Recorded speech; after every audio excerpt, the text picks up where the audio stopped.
las pipetas, ¿sí? Tenemos por ahí también eh, las láminas cubreobjetos, las portaobjetos, algunas tinciones, ¿no? Algunas tinciones para poder, pues, colorear algunas bacterias o algunos microorganismos. Debemos tener reactivos químicos o si no, algunos kits para poder identificar algunos microorganismos, ¿no? Antígenos. Por ejemplo, más adelante en los 70, pues ya involucraron este aparato que es un fotocolorímetro. Yo recuerdo mucho porque, bueno, y hasta el momento la Universidad Nacional de Trujillo cuenta con su fotocolorímetro. Y yo en este instrumento llamado fotocolorímetro es que podía identificar pues la concentración de glucosa, de colesterol, de triglicéridos con este instrumento. Hoy en día simplemente lo que hacemos es tomar una muestra, ¿sí? Colocarlo pues en una máquina que da múltiples parámetros e inmediatamente me da los resultados, ¿no? Pero así poco a poco fue evolucionando, ¿no? Inclusive esto funcionaba pues con algunas placas de colores. Más adelante pues ya tenemos pues algunas reglas de cálculo, ¿no? Esto es ya para hacer algunos controles de calidad pues un poco más precisos, ¿no? Donde teníamos pues que nos arrojaba, por ejemplo, en un electrocardiograma, ¿sí? Nos arrojaba pues estas curvas, ¿no? Estos puntos. Bien, entonces digamos que poco a poco el laboratorio clínico eh, evolucionando, fue evolucionando porque inicialmente lo que se hacía era simplemente algunos análisis de algunos fluidos, ¿no? Análisis de fluidos. Pero más adelante, esto ya pasó al análisis, digamos, de algunas células, ¿no? Por ejemplo, células tumorales, para poder detectar, ¿sí? Cáncer o procesos de metástasis, ¿no? Entre otros. En la actualidad, ya vemos que los laboratorios, digamos, de análisis, han ido más allá. Han ido a la detección de enzimas, han ido a la elaboración de ciertos compuestos, por ejemplo la insulina humana, eh, es elaborado por un laboratorio.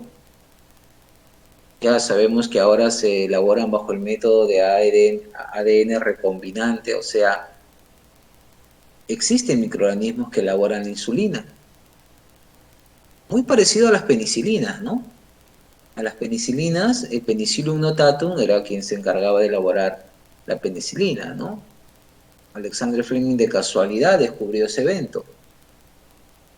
De la misma manera, inicialmente las insulinas eran unas insulinas que se elaboraban por algunos animales, por ejemplo, animales del tipo porcino, vacuno, ¿sí? Bovino, y de ahí es donde se extraía, pues, la insulina. Pero más adelante vieron que esto se podía producir, pues, en algunos microorganismos, ¿no? Y esto, lógicamente, al igual que las penicilinas, ¿sí? En este caso era en Escherichia coli, ¿no? En E. coli. La E. coli se coge como un prototipo para poder elaborar insulina, ¿no? Luego, una vez que la E. coli ha elaborado la insulina, lo que se hace, pues, es separar a la insulina de la E. coli y eso es lo que se nos administra. Entonces, los microorganismos también tienen su parte benéfica, ¿no? No todo es negativo, sino hay que saber utilizarlo. Ustedes saben que en la industria de los alimentos tenemos algunos microorganismos que sirven para elaborar alimentos, ¿no? Por ejemplo, hablamos de los lactobacilos, ¿no? Para poder elaborar pues, los yogures. Tenemos, por ejemplo, de las Saccharomyces cerevisiae para elaborar la cerveza, para poder elaborar los vinos, ¿sí? Las Saccharomyces. Tenemos al Clostridium botulinum, aunque no lo crean, ¿no? El Clostridium botulinum, que produce el botulismo, ¿sí? Es utilizado para fabricar el Botox, ¿no? Aquellos que quieren cuidar la piel, eliminar pues las arrugas. Claro está que la administración es en pequeñas cantidades, en dosis mínimas, ¿no? Algo muy parecido como que se hace con algunas de las vacunas, ¿no? En algunos casos, en las vacunas se administra pues el microorganismo de manera atenuada para que mi organismo, mi organismo genere pues los anticuerpos. Es por eso que en algunas ocasiones pues tenemos algunas reacciones adversas, un malestar, fiebre, cansancio, entre otros. Es porque el organismo está luchando con ese microorganismo. Claro que el microorganismo no te está haciendo un gran daño porque está atenuado, pero de todas maneras se genera una resistencia, ¿no? Muy bien, entonces estos laboratorios clínicos lógicamente buscan la obtención de beneficios económicos. Imagínense que si hablamos de la vacuna del COVID, la vacuna rusa, ¿no? Tenemos inclusive vacunas en Cuba, ¿no? La Soberana, así la han denominado. Y la de otros países, Alemania, entre otros, ellos estaban ofreciendo la vacuna a Perú a un precio súper cómodo, ¿no? Hablamos de $5, $10 la dosis. Ojo, y ahí están ganando cantidades bárbaras de dinero con esos precios. Pero lamentablemente en el Perú, como hay demasiada corrupción, estaban aceptando una vacuna china a $72 la dosis. Y no dejaron que prosperen las otras ofertas, porque lógicamente al comparar los precios de $11 a $72, imagínate cuánto de dinero está de por medio la aceptación de esa vacuna. Y ahí no están metido uno, están metidos miles de personas, desde el presidente hasta el último. Desde el presidente, la ministra de Salud, el gabinete, entre otros. Entonces, que uno va a percibir dinero, lógicamente, los laboratorios no trabajan pues solamente para el bienestar, ellos también necesitan recuperar la inversión, porque en estudios ellos invierten millones de dólares. Y cuando ésta se vende, necesitan recuperar su capital. Es por eso que existen las patentes. Cuando uno descubre un nuevo medicamento probado, ¿sí? En todas sus fases preclínicas, clínicas y todo lo demás, se le da la patente, se le otorga la patente para que ellos tengan la oportunidad de venderlos por unos, bueno, anteriormente eran 10 años, ahora creo ya se estipula hasta 20 años, ¿no? Y eso no sucede solamente con las vacunas, sucede con todos los medicamentos y con todo aquello que usted pues ha logrado crear, algo nuevo, ¿no? En beneficio de la humanidad. Muy bien. Por ejemplo, digamos que hoy en día los laboratorios han diversificado, ¿no? Su negocio. Ya no solamente ofrecen pues algunas pruebas, digamos, en la cual ellos te tomen la muestra, sino también pruebas rápidas, también de elaboración de nuevos componentes para la detección de las pruebas y algunas enzimas, ¿no? Por ejemplo, ustedes vieron un fotocolorímetro todo antiguo, esos fotocolorímetros utilizaban enzimas, utilizan enzimas, porque todavía hay algunas universidades que lo utilizan. Por ejemplo, yo estuve hace 2 años, antes que empiece la pandemia, en el laboratorio de San Marcos, y San Marcos tiene todavía sus equipos y todavía funcionando, ¿ah? Lo tienen en las prácticas de los alumnos. Claro que también tiene otros equipos más de mayor tecnología, pero lo utilizan con otros fines, lo utilizan más con fines de investigación, ¿sí? Recuerden que estos equipos son costosos. Dos, utilizan algunos kits que también son muy costosos, y cada cierto tiempo tienen que ser calibrados. O sea, al año tienen que pasar un proceso de calibración para asegurar que los resultados que arrojan son los adecuados. En cambio, si hacemos una práctica con los alumnos, utilizamos pues el fotocolorímetro, que va a cumplir los objetivos. El alumno va a demostrar sus destrezas para poder preparar el reactivo, para seguir un método, pero lo más importante, ¿dónde está? En la interpretación de los resultados. Eso no cambia para nada. Sí, eso no cambia para nada. Por ejemplo, yo tengo actividad con Ricardo Palma, también Facultad de Medicina, y ellos llevan el curso de farmacología, ¿no? Y farmacología es teórico-práctico. Y dentro de la parte práctica utilizamos pues animales de experimentación. Pero como estamos en la pandemia, bueno, no se están utilizando los animales de experimentación. Porque, ¿qué cosa se hacía con el animal de experimentación? Se reforzaba la práctica que el alumno pesaba al animal, obtenía la dosis y administraba el fármaco, y veía cuáles eran los efectos, y de acuerdo a eso obtenía o hacía el análisis de resultados. Ahora, ¿en qué se ha reducido esta actividad? Se ha reducido en lo siguiente: ya se le da al alumno el peso del animal. Entonces el alumno, ¿qué hace? Hace los cálculos, saca las dosis, las concentraciones, los volúmenes. Entonces igual no se ha perdido esa actividad, sigue igual. El alumno ya no administra el medicamento, pero eso no hay problema, porque se le explica con literatura científica cuáles son los posibles efectos de este medicamento, ¿sí? Y el alumno tiene que hacer el análisis de todos esos resultados.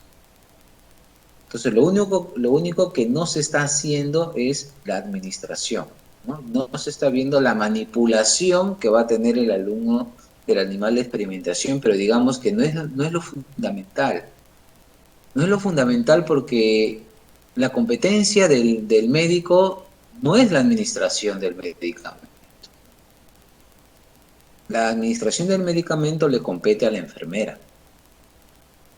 ¿Que usted debe saber hacerlo? Sí, es un gran apoyo, porque cuando vaya en una zona lejana de extrema pobreza, usted va a tener que hacer la actividad, ¿no? Pero no es la esencia, digamos, del médico, ¿no? Tampoco la manipulación del animal, ¿no? Porque no le corresponde, solamente se hace esa actividad para poder demostrar los efectos, ya que se ve efectos positivos y efectos negativos, ¿no? Y eso no se podría hacer en uno de sus compañeros. Muy bien. ¿Qué más sabemos de los laboratorios, ¿no? Me dice, tiene algún principio, me dice, que es la eficiencia diagnóstica, es decir, la máxima información clínica, ¿sí? La información clínica útil, pero con el mínimo de pruebas. Esto se ajusta muchas veces a la actividad de manejo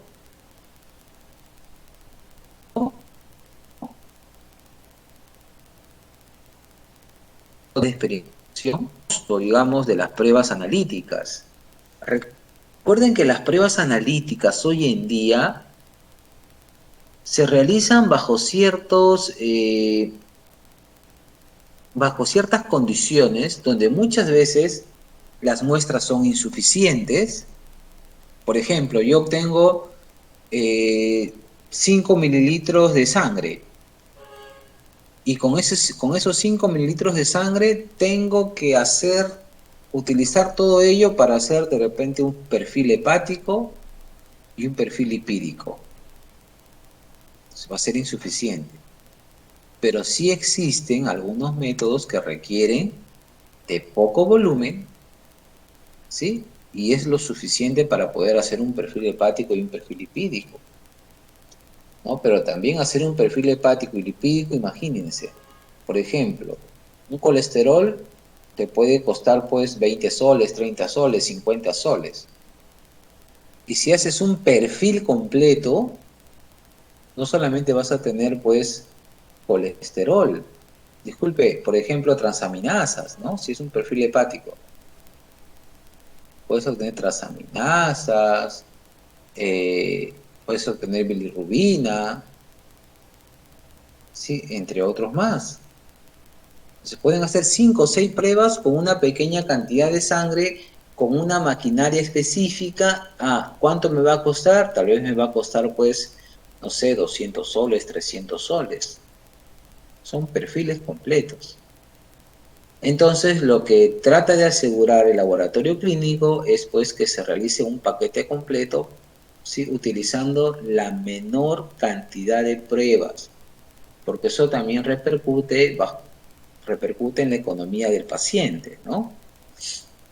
Es decir, me dice el objetivo principal es la mejor prestación, pero al menor costo.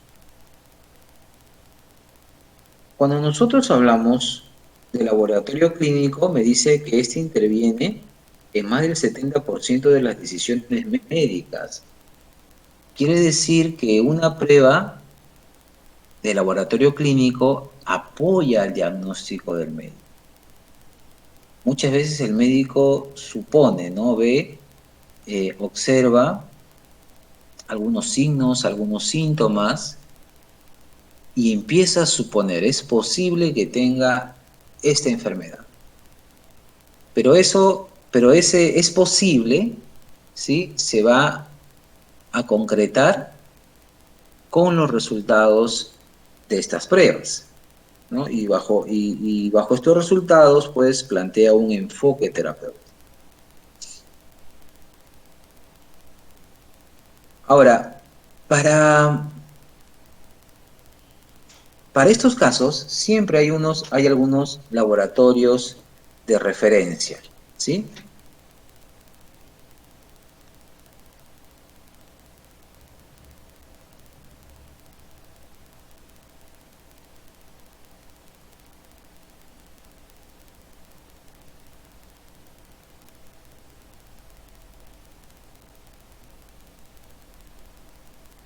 Bien, entonces, cuando nosotros realizamos algunas pruebas, siempre tenemos algunos laboratorios de referencia, ¿no? Ya depende mucho de la especialidad,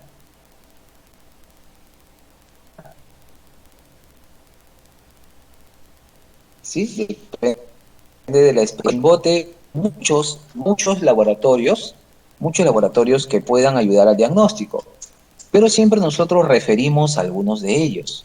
Por ejemplo, refieren a Scalabs, bueno, es uno de ellos.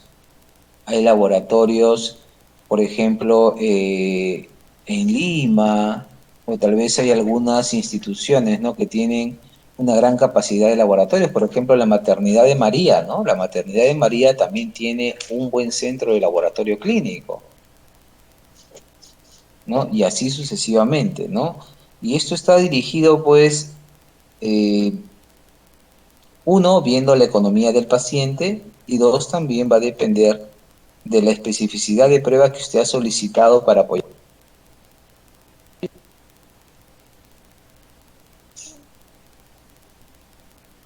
Muy bien. ¿Qué se debe tener en cuenta? Por ejemplo, me dice,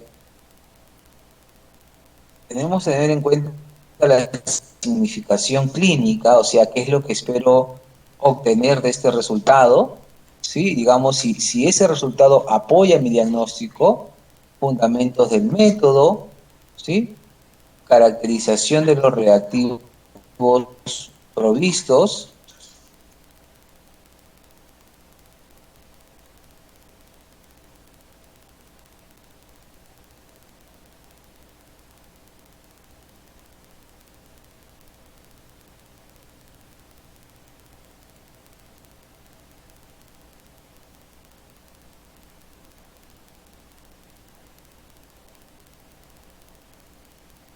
las características, ¿correcto? Los tipos de muestra utilizados, si vamos a utilizar el suero, el plasma, los tipos de anticoagulantes, ¿no? En el caso que se vaya a trasladar estas muestras, algunas sustancias, ¿no? Muchas veces no se sugiere pues colina, sino tal vez otro anticoagulante. La estabilidad, el almacenamiento. Muchas veces es necesario tenerlo en un lugar refrigerado para que las enzimas no se vayan a degradar, ¿no? Las condiciones de reacción, por ejemplo, si utilizamos un espectrofotómetro o un fotocolorímetro, es importante tener en cuenta la longitud de onda, la temperatura, el tiempo de reacción, el tiempo de vida de la muestra, ¿no? Recuerden que las enzimas tienen un tiempo que puede ser corto, a lo mucho un año, a lo mucho, ¿no? Y inclusive si ya se abrió el recipiente o el kit, a lo mucho va a ser 2 a 3 meses, ¿no? Y bajo ciertas condiciones especiales. También cuando se hace un análisis, yo debo tener en cuenta el cálculo de los resultados, ¿no? Porque existen inclusive algunos, una derivación de ¿no? Unos valores, inclusive lo medimos pues con algunas escalas, con algunas reglas, ¿sí? De acuerdo a esto extrapolamos y lo relacionamos con problemas, por ejemplo, de hemoglobina, ¿no? Existen valores de referencia donde nos vamos a apoyar para decir pues si los valores están elevados o están disminuidos. Cuenta un control de calidad tanto de los reactivos como del mismo, y debemos tener en cuenta también algunas limitaciones del procedimiento, ¿no? Por ejemplo, que tengamos algunas sustancias interferentes. Por ejemplo, cuando estas muestras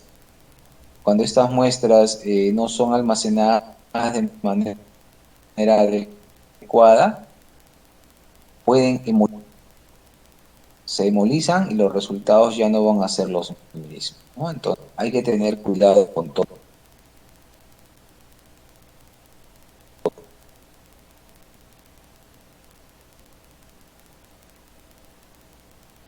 Bien, ¿cuáles son los pasos involucrados pues en el análisis, ¿no? Por ejemplo, eh, tenemos la solicitud de las pruebas por el médico. El médico, viendo o haciendo un diagnóstico, quiere apoyar ese diagnóstico, quiere asegurarse que el diagnóstico es el adecuado, entonces hace una solicitud de prueba, ¿no? Esta es parte de la fase preanalítica, ¿sí? La fase preanalítica. Entonces emite una orden al laboratorio, ¿no? Por ejemplo, tómese una muestra de sangre para determinar tal prueba. Llega al laboratorio, se hace la toma de la muestra, ¿sí? Se resecciona la muestra, se rotula adecuadamente, ¿sí? Y luego sí pasa para el procesamiento de la muestra. Este procesamiento de la muestra sí va a depender, mira, por ejemplo, El procesamiento de la muestra puede ser, me dice que se envía la muestra al laboratorio para el análisis. Esta muestra es almacenada, ¿no? Para un futuro análisis. Y en la fase analítica, ¿sí? En algunos casos necesita un pretratamiento de la muestra. ¿A qué se refiere? Tal vez necesito centrifugar la muestra, ¿no? En algunos casos. Pasa al análisis ya de la muestra, al análisis en sí de la muestra, el control de calidad, ¿sí? Y lógicamente para que estos resultados sean confiables durante mucho tiempo, siempre se los equipos que han sido utilizados, ¿no? Una vez que ya ha pasado la fatiga, también algunos eventos, ¿no? Que pueden hacer que ya la muestra pase a la fase posanalítica. Por ejemplo, una vez que se da el análisis de la muestra, entonces inmediatamente se arrojan los resultados y se envía al médico para que este medio interpretación del resultado. O tal vez, una vez que se ha analizado la muestra y pasa al control de calidad, tiene que haber una educación continua. Quiere decir que el encargado del laboratorio clínico tiene que estar capacitándose siempre para poder implementar algunas nuevas técnicas o métodos de mejor diagnóstico, ¿no? Y nunca se debe de descuidar, en este caso, la bioseguridad, ¿no? Inclusive, esta bioseguridad no solamente empieza o digamos, repercute a la fase postanalítica, sino a cada una de las fases. ¿Informe? Y una vez que ha enviado los resultados al médico, entonces este médico lo que hace es la presentación del resultado.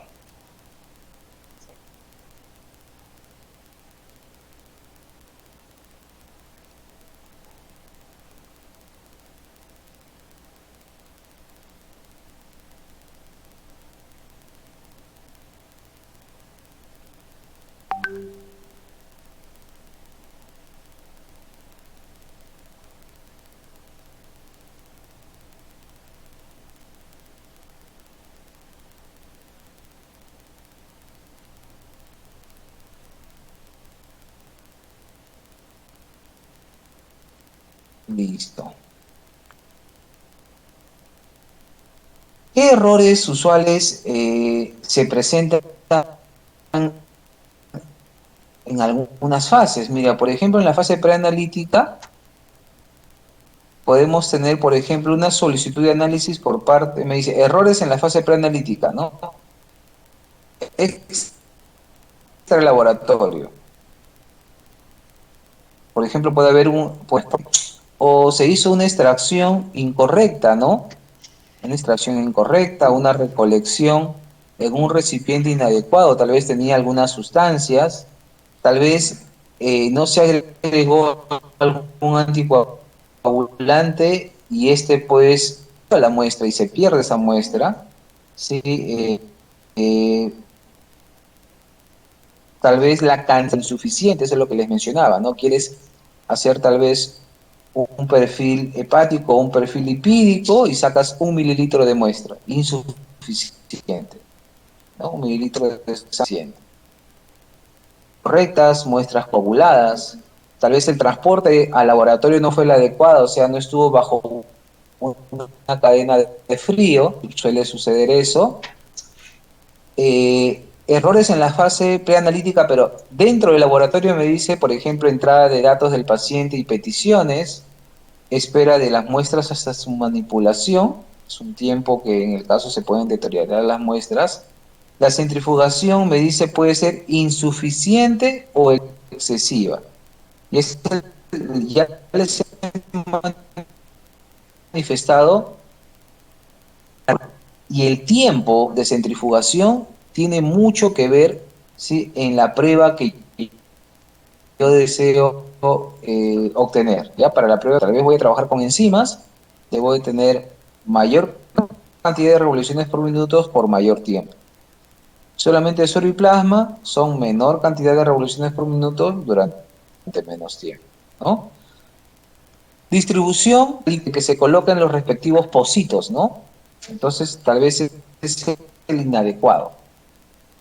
Preparaciones, ¿no? Por ejemplo, en algunos casos se utilizan especímenes para poder diagnosticar algunas enfermedades, ¿no? Por ejemplo, pueden ser ratones, entre otros. Elección del espécimen correcto, ¿no? Muchas veces pensamos que los especímenes solamente pueden ser ratones, pueden ser cobayos, pueden ser hámsters, pueden ser sapos, y esto va a depender del método de que se va a aplicar. Hay interferencias, o sea, sustancias con la muestra y me dice la medida de la magnitud, ¿no? También podemos encontrar nosotros algunos errores, ¿no? Errores usuales. Un segundo.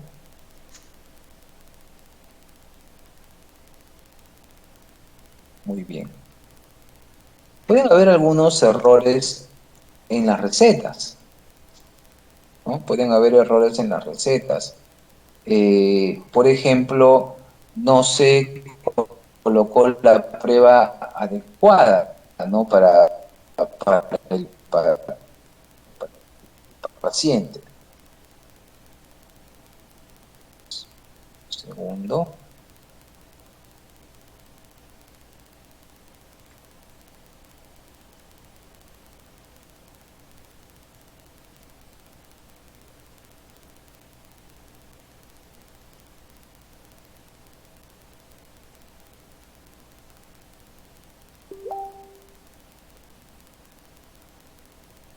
Bien, por ejemplo, encontramos que en algunos casos se ven algunos errores de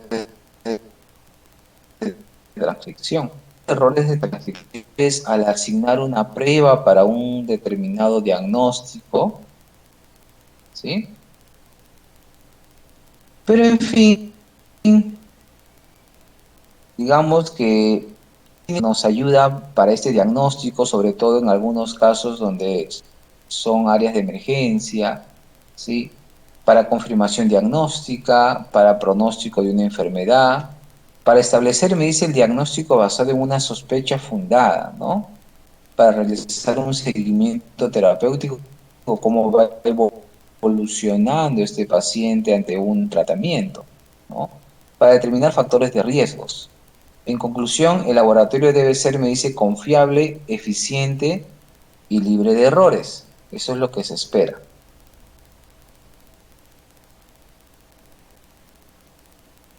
¿Qué se espera del laboratorio clínico? Darse como un proceso clave, me dice, y no de apoyo, ¿no?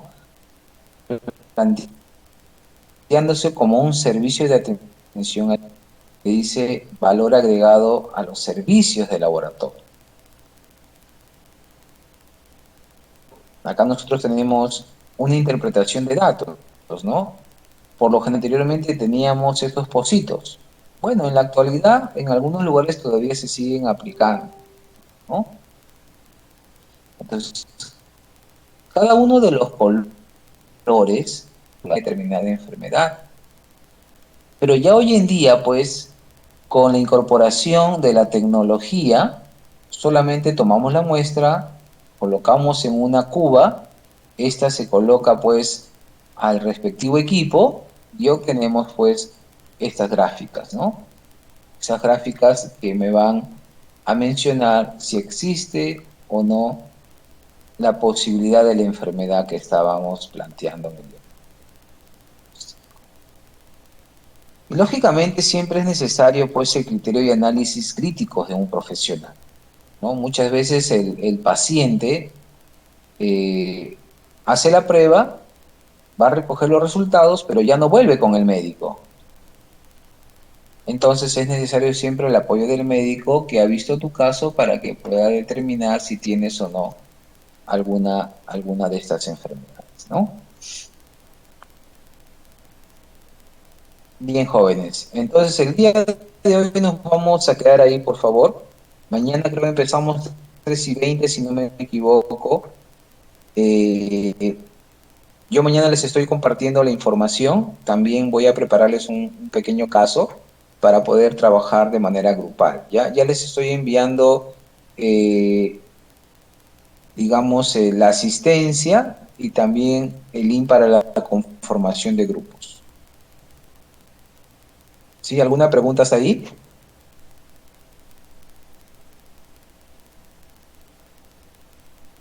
Mañana con tranquilidad vamos viendo estos de los grupos, ¿sí? Vamos viendo los grupos, vamos pasándoles la asistencia y vamos estableciendo un modelo de trabajo, ¿sí? Bien, jóvenes, muchas gracias. Hasta de mañana.